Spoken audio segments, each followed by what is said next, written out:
Good morning. Morning మ్యాగజైన్కి స్వాగతం. ప్రముఖ దినపత్రికలో వస్తున్న వార్తలు వెనక జరుగుతున్న పరిణామాలు చూద్దాం. ఈనాడు చూస్తే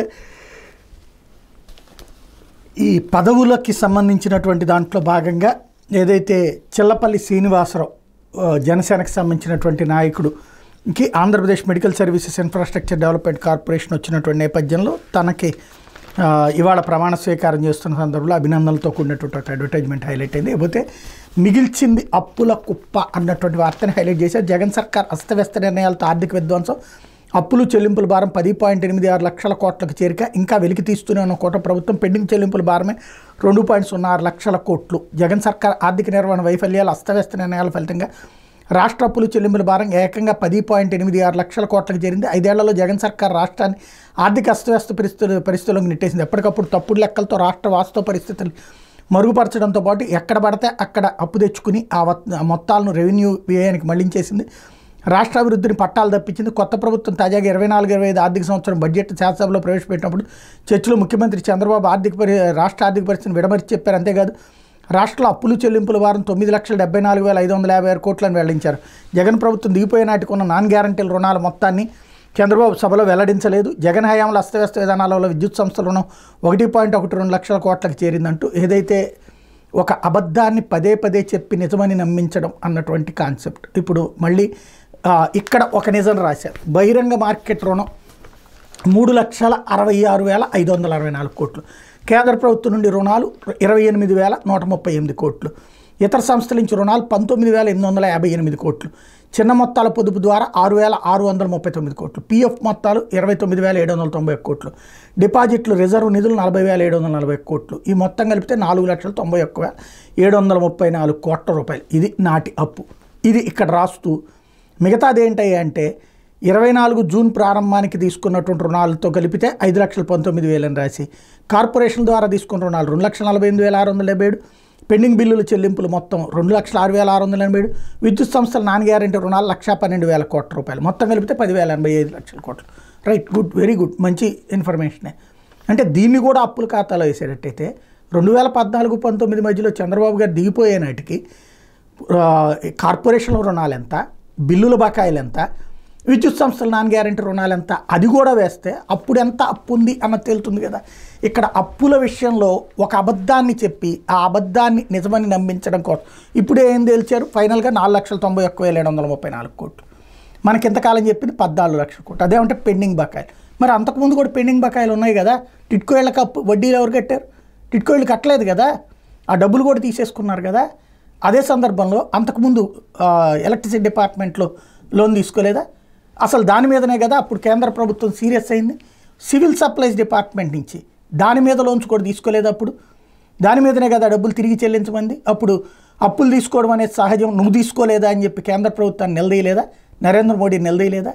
కాకపోతే ఆ రోజు మనం మర్చిపోయి ఉంటాం కాబట్టి కొత్త కాన్సెప్ట్ ఒకటి తప్పు లేదు. ఈ డీటెయిల్స్తో పాటుగా 14-19 మధ్యలో అప్పుడున్నటువంటి కార్పొరేషన్ రుణాలు ఎంత, పెండింగ్ బిల్లుల చెల్లింపు ఎంత ఉంది, అప్పటికి విద్యుత్ సంస్థల నాన్ గ్యారెంటీ రుణాలు ఎంత ఉంది అనేది చెప్తారా? చెప్పరు. అదే ఇక్కడ స్పెషాలిటీ. రాష్ట్ర ప్రజల్ని ఒక మైండ్ సెట్లోకి తీసుకువెళ్ళేటటువంటి ప్రయత్నంలో సక్సెస్ అవుతూనే ఉన్నారు. అదే అదృష్టం ఇక్కడ. అయితే భారత్ ఫోర్జ్ పెట్టుబడులు 2,400 కోట్లు రాష్ట్రంలో 2 దశల్లో పెట్టనున్న సంస్థ. అనుబంధ కంపెనీ KSSL నుండి ప్రభుత్వానికి ప్రతిపాదన. మందుగుండు ఆయుధ సామాగ్రి తయారీ యూనిట్ల ఏర్పాటుకు ఆసక్తి. మడకశిర దగ్గర భూముల గుర్తింపు. రక్షణ రంగంలో భారీ ప్రాజెక్టు రాష్ట్రానికి రాబోతుంది. యుద్ధ రంగంలో వినియోగించే ఫిరంగులు, మందుగుండు సామాగ్రి తయారు చేసే ప్రతిష్టాత్మక సంస్థ భారత్ ఫోర్జ్ లిమిటెడ్ తన అనుబంధ company Kalyani strategic system limited ద్వారా పరిశ్రమ ఏర్పాటుకు ప్రతిపాదించింది. అత్యాధునిక డిఫెన్స్ ఎనర్జెటిక్ ఫెసిలిటీస్ ఏర్పాటు చేయనున్న సంస్థ తెలిపింది. ఫిరంగులు, artillery system, protected vehicles, armoured vehicles upgrade, మందుగుండు సామాగ్రి, క్షిపణులు, defence solutions, defence electronics, aerospace వంటి రంగాలపై దృష్టి సారించినట్టు సంస్థ తెలిపింది అన్నటువంటి వార్తనే. చాలా మంచిది. ఇంతవరకు తెలంగాణలో ఉంది ఈ ఆయుధ పరిశ్రమ, ఆంధ్రప్రదేశ్లో అది కూడా మడకశిర లాంటి ప్రాంతానికి రావాలనుకోవడం చాలా మంచి ఆలోచన. అది సక్సెస్ అయిందంటే రాబోయేటటువంటి రోజుల్లో మరిన్ని కంపెనీలు రావడానికి అవకాశం ఉంటుంది. ఇది బాబు సర్కార్కి ఒక వరం అని చెప్పాలి. లేకపోతే గనుల గనుడు వెంకటరెడ్డి 50 రోజుల్లో బయటికి బెయిల్ ఇచ్చిన ఏసీబీ ప్రత్యేక కోర్టు న్యాయాధికారి హేమబిందు విజయవాడలోని జిల్లా జైలు నుంచి విడుదల. వైకాపా ప్రభుత్వ పెద్దల దోపిడీకి సహకారం. ఇసుక విధానంలో 2566 కోట్ల కుంభకోణం. కీలక పాత్రధారి ఆయనే. వైకాపా ప్రభుత్వ పెద్దలు గత 5 ఏళ్లలో సాగించిన ఇసుక, ఖనిజ, గనుల దోపిడీకి వెనుదనుగా నిలిచి సర్వం తానే వ్యవహరించిన గనుల శాఖ పూర్వపు డైరెక్టర్ విజి వెంకటరెడ్డికి బెయిల్ లభించింది. ఆయనకు బెయిల్ మంజూరు చేస్తూ విజయవాడ ఏసీబీ ప్రత్యేక కోర్టు న్యాయాధికారి హిమబిందు ఉత్తర్వులు ఇచ్చారు. దీంతో శనివారం రాత్రి ఆయన విజయవాడలోని జిల్లా జైలు నుంచి విడుదలయ్యారు. జగన్ ప్రభుత్వంలో గనుల శాఖకు సంబంధించిన టెండర్లు, ఒప్పందాలు, ఏపీఎంఎంసీ నిబంధనలు, ఆపరేషన్స్, ఇసుక తవ్వకాలు, భారీ ఎత్తున అక్రమ వసూళ్లు, అవినీతి అవకతవకలు పాల్పడ్డారనే అభియోగాలపై వెంకటరెడ్డిపై కేసు నమోదు చేసిన ఏసీబీ అధికారులు సెప్టెంబర్ 26న హైదరాబాద్లో ఆయన అరెస్ట్ చేశారు. 27న ఏసీబీ కోర్టులో హాజరుపరిస్తే 14 రోజుల పాటు రిమాండ్ విధించారు. ఆ తర్వాత రిమాండ్ పొడిగించారు. తాజాగా ఆయనకు బెయిల్ మంజూరైంది. వైకాపా ప్రభుత్వ హయాంలో చోటు చేసుకున్న అతి భారీ కుంభకోణంలో ఒకటైన ఇసుక కుంభకోణం కేసులో అరెస్ట్ అయిన ఆయన 50 రోజుల్లో జైలు నుంచి బయటకు వచ్చారన్నట్టు వార్తని హైలైట్ చేశారు. ఇది కూడా ఒక పబ్లిక్ని డైవర్ట్ చేసుకొచ్చేటువంటిది. 50 రోజులు బెయిలే కదా వచ్చింది, కేసు కొట్టేయలేదు. రెండోది బెయిల్ ఇవ్వకపోతే ఇంకేం చేస్తారు? ఇంకోటి ఇసుక కుంభకోణం. ఇప్పుడు ఉచితం అని చెప్పేసి ఎక్కువ రేటుకు అమ్ముకుంటే లేని కుంభకోణం. 750 కోట్ల రూపాయలు రాష్ట్ర ప్రభుత్వానికి డబ్బులు వచ్చాక ఇది అమ్ముకున్నారు, దాంట్లో డబ్బులు సంపాదించుకున్నారు అన్నటువంటి ప్రూవ్ చేయాల్సింది భవిష్యత్తులో ఉంటుంది. ఆ కేసు తేలేంత వరకు జైల్లో ఎవరిని ఉంచరు. ఆ లెక్కనైతే గతంలో ఉన్నటువంటి ఏసీబీ కేసుల్లో ఉన్నటువంటి అచ్చెన్నాయుడు గారికి వీళ్ళందరికీ ఏం చేస్తారు? వాళ్ళకు కూడా బెయిలే కదా వచ్చినప్పుడు. కాబట్టి వార్తని ఆనాడేమో వేధింపులు, జైళ్ళల్లో ఉంచుతారా లేకపోతే ఏడిపిస్తారా అన్నటువంటిది. ఇప్పుడేమో ఎందుకు జైల్లో పెట్టరు, ఎందుకు బెయిల్ ఇచ్చేస్తారు అన్నటువంటి కోణంలో వార్తలు వస్తున్నాయి. వార్తకి రూటు మారిపోతుంది. లేకపోతే హైపర్సోనిక్ జోరు అన్నటువంటి వార్తని హైలైట్ చేశారు. ధ్వని కన్నా 5 రెట్లు వేగంతో దూసుకెళ్లే క్షిపణి పరీక్ష విజయవంతం. చారిత్రాత్మక ఘట్టం అన్న రక్షణ మంత్రి రాజ్నాథ్. భారత్ అయిన సైనిక సత్తాను మరింత పదును పెట్టింది. తొలిసారిగా దీర్ఘశ్రేణి హైపర్సోనిక్ క్షిపణి విజయవంతంగా పరీక్షించింది. గగనతల రక్షణ వ్యవస్థలను బోల్తా కొట్టి శత్రువుపై ప్రచండ వేగంతో దాడి చేయగలిగే ఎస్తన్ ప్రత్యేకత. దీన్ని ఒడిశా తీరానికి చేరులోని డాక్టర్ ఏపీజే అబ్దుల్ కలాం దీవి నుంచి శనివారం పరీక్షించినట్టు రక్షణ శాఖ మంత్రి రాజ్నాథ్ సింగ్ ఆదివారం వెల్లడించారన్నటువంటి వార్తని హైలైట్ చేశారు. అయితే మణిపూర్లో ఆరని మంటలు. మంత్రి, 3 ఎమ్మెల్యేల నివాసాలకు నిప్పు. మరో ఎమ్మెల్యే ఇంటిపైన దాడి. ముఖ్యమంత్రి ఇంటిపై దాడిని అడ్డుకున్న భద్రతా సిబ్బంది. ప్రభుత్వానికి ఎన్పీపీ మద్దతు ఉపశమనం. మణిపూర్లో మళ్లీ చెలరేగిన హింస తీవ్ర రూపం దాలుస్తుంది. శనివారం రాత్రి ఒక మంత్రి, 3 ఎమ్మెల్యేల నివాసాలకు అల్లరిమొక్క నిప్పు పెట్టింది. ఇళ్లలోని వస్తువులను ధ్వంసం చేసిన దుండగులు ఆ తర్వాత నిప్పండించారు. 3 బీజేపీ, 1 కాంగ్రెస్ నేత ఇళ్లపై ఈ దాడి జరిగింది. సమాచారం అందుకున్న భద్రతా సిబ్బంది వెంటనే అగ్నిమాపక వాహనాలు తెప్పించి మంటలను ఆర్పేశారు. మరో ముఖ్యమంత్రి బీరేన్ సింగ్ పూర్వీకుల ఇంటిపై దాడి చేసేందుకు అల్లరిమొక్క ప్రయత్నించగా భద్రతా సిబ్బంది అడ్డుకున్నారు. ఆదివారం సాయంత్రం ఇంఫాల్లోని మరో బీజేపీ ఎమ్మెల్యే ఇంటిని ధ్వంసం చేశారు. అంతకుముందు శనివారం ఉదయం 3 మంత్రులు, 6 ఎమ్మెల్యేల నివాసాలపై అల్లరిమొక్క దాడికి పాల్పడినటువంటి సంగతి తెలిసిందన్నటువంటి వార్తని హైలైట్ చేశారు. ఇకపోతే భావి భారతం సమస్యల సుడిలో జీవితం. విద్యార్థులు, యువతలో మానసిక రుగ్మతలు క్రమంగా ఆత్మహత్యలకు దారితీస్తున్న వైనం. తల్లిదండ్రుల అప్రమత్తతే కీలకం. తల్లిదండ్రులు మందలించారని బాలిక ఆత్మహత్య. ద్విచక్ర వాహనం కొనివ్వలేదని ప్రాణాలు తీస్తున్న యువకుడు. పరీక్షలో మంచి మార్కులు రాలేదని విద్యార్థిని బలవర్మానం. కొంతకాలంగా ఇలాంటి ఘటనలు ఆందోళన కలిగిస్తున్నాయి. భావి భారత పౌరులుగా ఎదగాల్సిన విద్యార్థులు, యువత మానసిక ఒత్తిడికి గురవుతున్నారు. చిన్న కారణాలతో క్షణికావేశంలో విలువైన జీవితాలకు ముగింపు పలుకుతున్నారు. అలాంటి సమయంలో తల్లిదండ్రులు ప్రేమగా మాట్లాడడంతో పాటు మానసిక నిపుణుల చేత కౌన్సిలింగ్ ఇప్పిస్తే సాధారణ స్థితికి వస్తారని వైద్య నిపుణులు చెప్తున్నారు అన్నటువంటి వార్తని హైలైట్ చేశారు. అయితే బాలుడిని కొట్టి చంపి బావిలో పడేసిన సహ విద్యార్థులు.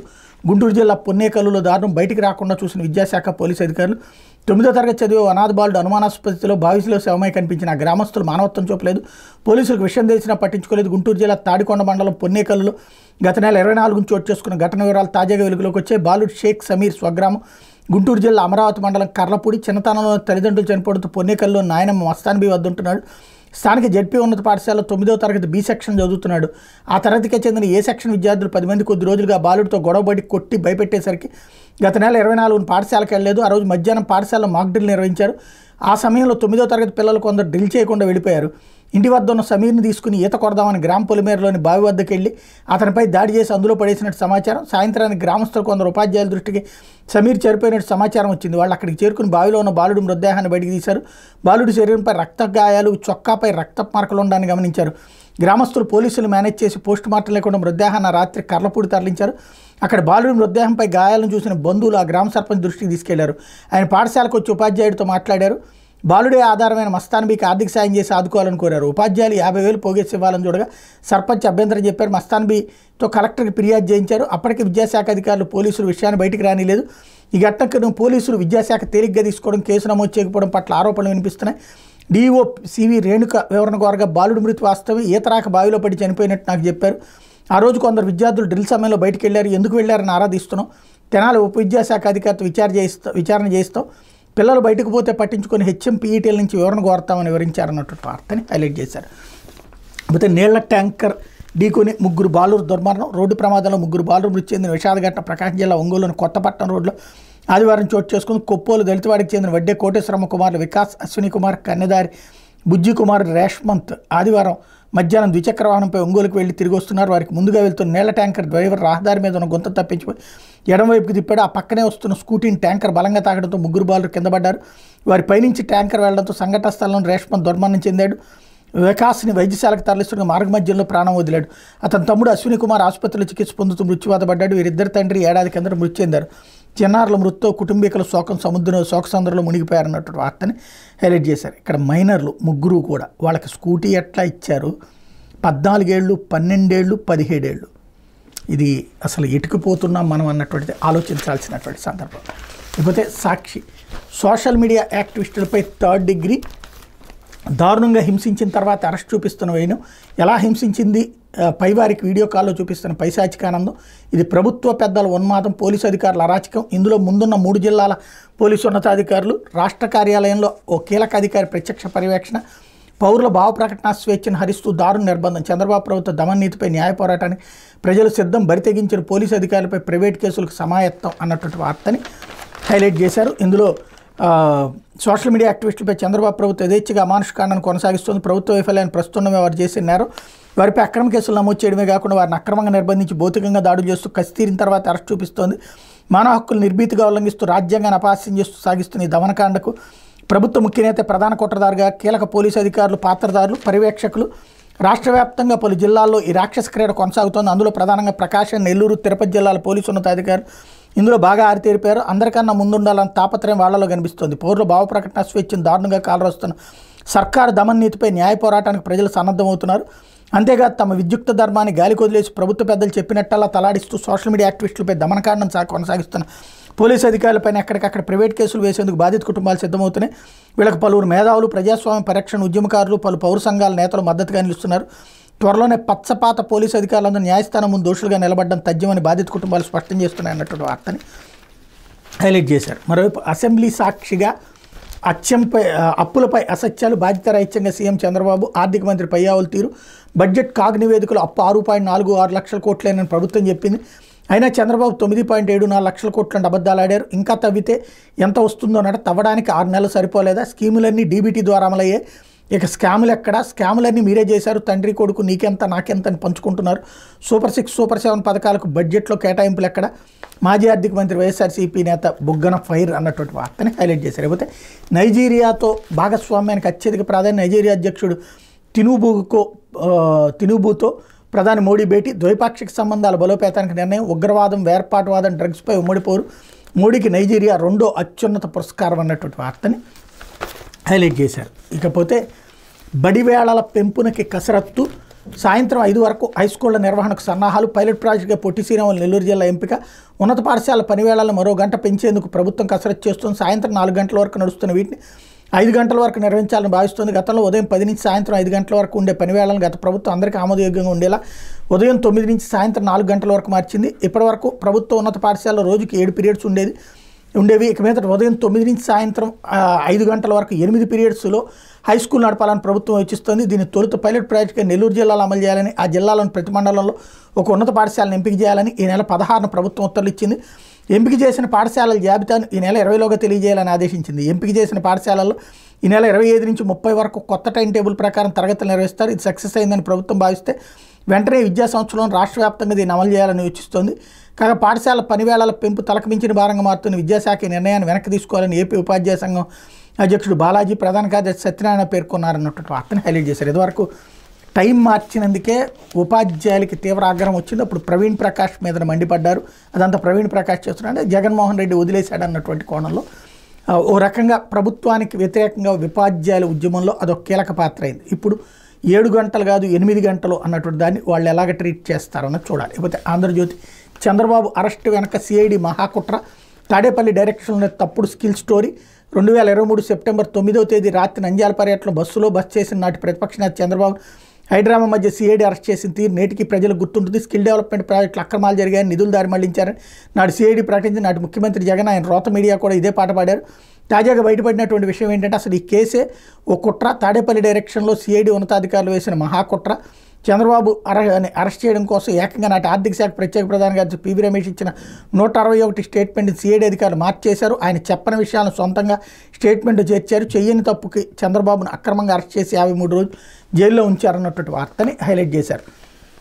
ఇకపోతే గుట్టు చప్పుడు కాకుండా గనుల వెంకటరెడ్డి విడుదల, తీవ్ర అభియోగాలు ఉన్న కేసులో చడి చప్పుడు లేకుండా బెయిల్, సమర్థవాదనలు వినిపించడంలో ఏసీబీ విఫలం, బెయిల్ పిటిషన్పై అభ్యంతరం చెప్పని వైన దేశం విడిచి వెళ్లరాదని అధికారికి కోర్టు షరతు, ప్రతి శనివారం ఏసీబీ సిఐయు అధికారుల ముందు హాజరు కావాలని ఆదేశం అన్నటువంటి వార్తని హైలైట్ చేశారు. ఇప్పుడు లాభదాయక అనర్హతపై కొత్త చట్టం, ఫ్లాగ్షిప్ పథకాల్లో సభ్యులుగా ఉన్న వారిపై వేటు పడదు, బిల్లుపై ప్రజాభిప్రాయం కోరిన కేంద్ర న్యాయశాఖ 1959 నాటి చట్టం రద్దుకు వచ్చిన వర్తమాన కాల పరిస్థితులకు అనుగుణంగా నిర్వచనం, ఎంపీలపై అనర్హత వేటుకు సంబంధించి కొత్త చట్టం తీసుకురావాలని కేంద్ర ప్రభుత్వం యోచిస్తోంది. సర్కార్లో లాభదాయక పదవులు నిర్వహిస్తూ ఎంపీగా గెలిచిన వాళ్ళపై అనర్హతకు అవకాశం కలిగిస్తున్న 1959 నాటి చట్టాన్ని రద్దు చేయాలని భావిస్తోంది. వర్తమాన పరిస్థితులకు అనుగుణంగా లాభదాయక పదవికి నిర్వచనం ఇవ్వాలని నిశ్చయించింది అన్నటువంటి వార్తని హైలైట్ చేశారు. అయితే విశాఖలో ఉద్యోగం, ముంబైలో లంచం, సిబిఐ ఉచ్చులో విశాఖ రైల్వే ఉన్నతాధికారి, పెనాల్టీ తగ్గించడానికి డిఆర్ఎం లంచం డిమాండ్, 25 లక్షల లంచం తీసుకుంటూ అరెస్ట్, నిందితుడు వాల్తేర్ డిఆర్ఎం, 1991 ఐఆర్ఎస్ అధికారి, లంచం ఇచ్చిన 2 కంపెనీ ప్రతినిధులు కూడా అరెస్ట్ అన్నటువంటి వార్తని హైలైట్ చేశారు. ఇకపోతే రారా శ్రీమంతుడా అంటూ గ్రామాలు, వార్డుల దత్తత కార్యక్రమాన్ని పునరుద్ధరించే యోచనలో కూటమి ప్రభుత్వం, ప్రముఖులు, ఎన్ఆర్ఐలకు సాదర ఆహ్వానం, చంద్రబాబు పవన్ పిలుపుతో గ్రామ సేవల అభివృద్ధికి ముందుకొచ్చే అవకాశం, గత వైసీపీ ప్రభుత్వ నిర్వాహకంతో మోహన్ జాటేసిన దత్తత శ్రీమంతులు అన్నటువంటి వార్తని హైలైట్ చేశారు. ఏదైతే స్కూళ్ళకి సంబంధించినటువంటిది లేకపోతే కనుక రోడ్లకు సంబంధించినో, లైబ్రరీలకు సంబంధించినో ధనవంతులు వచ్చి ఇక్కడ డొనేట్ చేయాలి అన్నటువంటి కాన్సెప్ట్ ఇక్కడ హైలైట్ చేస్తున్నారు. అయితే డిఎస్సి ఆలస్యం, ఎస్సీ వర్గీకరణ కోసం ఆగిన నోటిఫికేషన్, తాజాగా వర్గీకరణపై ఏకసభ్య కమిషన్ దాని నివేదిక వచ్చాక నోటిఫికేషన్, ఈలోగా అభ్యర్థుల సన్నద్ధతకు అవకాశం, నోటిఫికేషన్ ఇచ్చాక ప్రక్రియ వేగవంతం, న్యాయ వివాదాలు రాకుండా ప్రభుత్వం కసరత్తు అంటూ మెగా డిఎస్సీ నోటిఫికేషన్ జారీకి మరికొంత సమయం బట్టే అవకాశం కనిపిస్తుంది. షెడ్యూల్ ప్రకారం ఈ నెల 6 నోటిఫికేషన్ విడుదల కావాల్సి ఉండగా అనూహ్య వాయిదా పడింది. ఎస్సీ వర్గీకరణకు సుప్రీంకోర్టు అనుకూలంగా తీర్పు వెలువరించిన నేపథ్యంలో డిఎస్సీ నుంచే దాన్ని అమలు చేయాలని వచ్చిన విజ్ఞప్తుల మేరకు నోటిఫికేషన్ వాయిదా వేయాలని నిర్ణయించారు. రాష్ట్రంలో ఎస్సీ వర్గీకరణ ఎలా చేయాలని దానిపై ప్రభుత్వం ఏకసభ్య కమిషన్ నియమించింది, 2 నెలల్లో నివేదిక ఇవ్వాలని ఆదేశించింది అన్నటువంటి వార్తని హైలైట్ చేశారు. ఇకపోతే డిస్కంల ప్రక్షాళన ఎప్పుడో, అప్పుల ఊబిలో డిస్కంలో అకారణంగా పరికరాల కొనుగోళ్లు, అధిక ధరకు విద్యుత్ కొనుగోలు అయినా చర్యలేవి, నేటికి కొనసాగుతున్న అక్రమాల సీఎండీ అంటూ రాష్ట్రంలో విద్యుత్ పంపిణీ సంస్థలు వైసీపీ ప్రభుత్వంలో పాల్పడిన అవినీతిపై చర్యలు తీసుకునేది ఎప్పుడైనా విద్యుత్ రంగ నిపుణులు ప్రశ్నిస్తున్నారు. 2019 నుంచి 24 వరకు యథేచ్ఛగా అధిక ధరలకు విద్యుత్ పరికరాలు కొనడం, బహిరంగ మార్కెట్లో ఎక్కువ ధరకు కరెంటు కొనుగోలు చేయడం ద్వారా నష్టాలకు కారణమైన యాజమాన్యంపై చర్యలు ఎందుకు తీసుకోవడం లేదని నిలదీస్తున్నారు. రాష్ట్రంలోని 3 డిస్కంల అప్పులు 2018-19 నాటికి 62,826 కోట్లుగా ఉంటే జగన్ ప్రభుత్వం దిగిపోయిన నాటికి 1,12,000 కోట్లకు చేరినాయి. అంటే జగన్ సర్కారు ఉన్న 5 ఏళ్లలో 49,596 కోట్లకు ఎగబాకాయి. పెట్టుబడి రుణాలు 2018-19 నాటికి 26,034 నుంచి 2023-24 నాటికి 66,042 కోట్లకు చేరినాయి. యాజమాన్య నిర్వహణలో అవినీతి అక్రమాలకు పాల్పడుతూ డిస్కంలకు తీవ్ర నష్టానికి గురి చేసిన వారిపై చర్యలు తీసుకోవడానికి కూటమి సర్కార్ జాప్యం ఎందుకు చేస్తోన్న ప్రశ్నలు తలెత్తున్నాయి. ఇదేందో నాకు అర్థం కాలేదు. ఇప్పుడు ఈ 62,826 కోట్లు 2019 నాటికే అప్పు ఉంది అంటే అప్పుడు మరి అంతకుముందు కూడా అవినీతికి పాల్పడ్డారు వాళ్ళు. తర్వాత ఇప్పుడు చేసినటువంటి అప్పు 49,000 కోట్లే. మరి అప్పుడు ఇప్పుడు తప్పు చేసినట్టు అది అప్పు కదా తీసుకుంది. డిస్కమ్లు తప్పే ఉంది అందులో అంటే ఏదో విద్యుత్ శాఖలో ఏదో చేయబోతున్నారు, దానికోసం ఈ కథ నడుపుతున్నట్టున్నారు ఈ స్టోరీ. ఇక్కడ అబద్ధం చూడండి ఎట్లాంటిదో. డిస్కమ్ల అప్పులు 2018-19 నాటికి 62,826 కోట్లు ఉంది. జగన్ టైంకి ఇంకొక 49,596 కోట్లు అప్పులు చేశారు. అదే కదా జరిగేది. మరి ఇంతకాలం ఏం చెప్తున్నారు, అప్పులు అప్పుడేమీ లేవు, ఇప్పుడే అప్పులు పాలయ్యారు అన్నట్టు.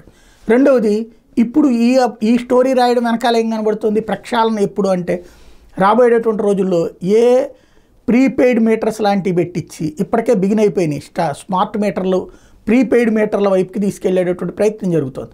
తద్వారా భారం తెలియకుండా చేయటం. ఫర్ ఎగ్జాంపుల్ ఇప్పుడు మీరు ఇదివరకు పెట్రోలు రూపాయి పెరిగినా 2 రూపాయలు పెరిగినా ప్రజలకు ఆగ్రహం వచ్చేది. ఎందుకు, లీటర్ చప్పును కొనేవాళ్ళం. అదే తర్వాత రోజుల్లో ఈ పద్దాక మోడీ సర్కార్ వచ్చాక ఏం చేసింది, రూపాయి పెంచడం, రూపాయి తగ్గించడం, ₹10 పెంచడం, 30 తగ్గించడం, ఇట్లా చేసుకొచ్చేటప్పటికి మనం ఇక చివరికి ఆ పెట్రోల్ బంకుల వాళ్ళకి తలనొప్పి అయింది, మనకి తలనొప్పి అయింది. దాంతో కంప్యూటర్ సిస్టమ్స్లో ఏం చేసేసారు, ₹50 పెట్రోలు, ₹100 పెట్రోలు, మనం ₹50 అంటే 50 అని నొక్కుతాడు, అక్కడ ₹50 మనకు కనబడుతుంది, వచ్చేస్తుంది. లీటర్ పెట్రోల్ రేట్లు పెరిగిపోయినాయి, ఇది మనం పట్టించుకోవట్లేదు. ఇప్పుడు కరెంట్లో కూడా అట్లాగే చేయబోతున్నట్టున్నారు. ఏది, ప్రీపెయిడ్ మీటర్స్ అంటే ముందుగా మనం 500 రూపాయల కరెంట్, 1000 రూపాయల కరెంట్, ఇందులో ఇక మనకి ఆ యూనిట్ ఛార్జీ ఏంటో తెలియదు. ఆ విధంగా గేమ్ నడపబోతున్నారన్నటువంటి దానికి ఇది కర్టన్ రైజ్ అని అనుకుంటా ప్రోత్సహించేటటువంటి దానికి పెద్ద కథే నడుస్తుంది. ఇది దినపత్రికలో వచ్చిన వార్తలు వెనకాల జరుగుతున్న పరిణామాలు.